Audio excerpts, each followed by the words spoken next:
여러분, 중국도 외환위기가 터질 수 있다. 이런 얘기 여러분 처음 들어보시죠? 그런데 그럴 수 있다는 그런 전망이 살포시 나오고 있습니다. 왜냐고요? 이걸 일단 보시죠. 9월 29일 기준 위안 달러 환율입니다. 7.21 위안까지 올라갔습니다. 이거 여러분 굉장히 많이 올라간 수치입니다. 이렇게 올라가니까요. 중국 정부에서 말입니다. 국영 은행들에게 뭐라고 지시를 내린 줄 아세요? 달러 매도 준비하라 이렇게 지금 명령을 내렸습니다. 달러 매도 준비하라. 이 말이 무슨 말일까요? 지금 여러분 많은 사람들이 지금 환투기 세력이라고 이야기할 수가 있겠죠. 중국의 위안화가 가치가 떨어질 거라고, 다시 말해서 환율은 올라갈 거라고 여기에 베팅을 하고 있다는 뜻이에요. 베팅을. 실제 그럴 수밖에 없는 게 지금 중국은요. 금리를 내렸잖아요. 그죠? 뭐 동결시키거나 내렸습니다.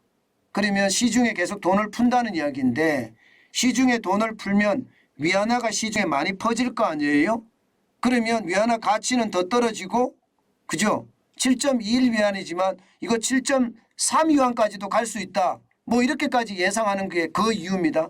만약에 7.3 위안으로 가게 되면 환투기 세력들이 나는 떨어지는데 걸었어. 7.3으로 올라가는데 걸었어.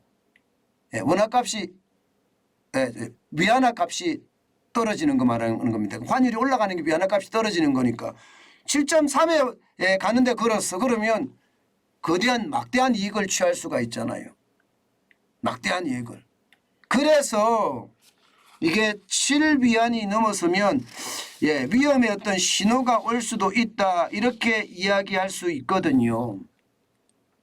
사실 여러분 지금 이걸 한번 보세요. 이 그래프를 보면 중국의 위안이 얼마나 가치가 지금 뚝뚝뚝뚝 떨어지는지 보일 거예요. 자, 9월 15일에 7.0187 위안이었습니다. 여교에서 그렇습니다. 여교에서. 여교 같으면 이제 선물한 시장 이런 데죠. 2020년 7월 이후 처음으로 7위안을 돌파한 겁니다. 그리고 26일에 고시하기를 7.0298 위안으로 고시를 했습니다. 결국은 당국도 인정을 한 거예요. 7% 돌파했다고. 그리고 나서 9월 28일에 여교에서는요. 7.2647 위안으로 지금 통계 작성 이후 최고치까지 올라갔습니다. 최고치까지. 야, 이게 갑자기 여기에서만 그렇습니다. 여기에서만. 그러니까 10월 중에 이대로 가면 7.32위안 연말까지 아니면 7.32위안까지도 가겠다 이렇게 예상을 하는 거예요. 문제는 외환당국이 지금 시장 개입을 하는데도 지금 시장이 안 먹힌다는 뜻이에요. 시장이. 그만큼 환투기 세력들이 지금 굉장히 많이 붙었다 이렇게 이야기합니다.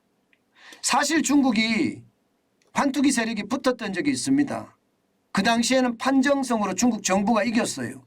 2016년에 조지 소로스를 필두로 해서요. 이게 쉽게 말하면 환투기 세력들이 환율 전쟁을 벌였는데 그 당시에 중국은 판정성을 실제 거뒀습니다.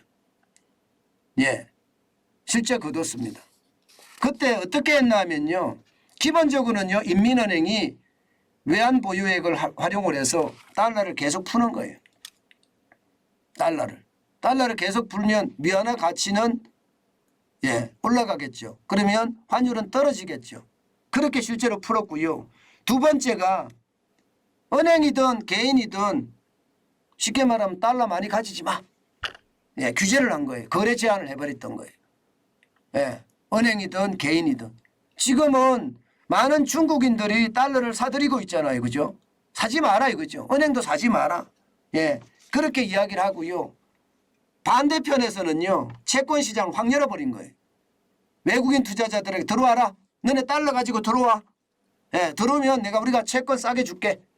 예, 이자도 많이 줄게. 이렇게 하면서 확 열었던 거예요. 이 세 가지 정책이 주요해서 2016년에 조지 소로스하고 싸워서 사실상 판정성을 거두었거든요.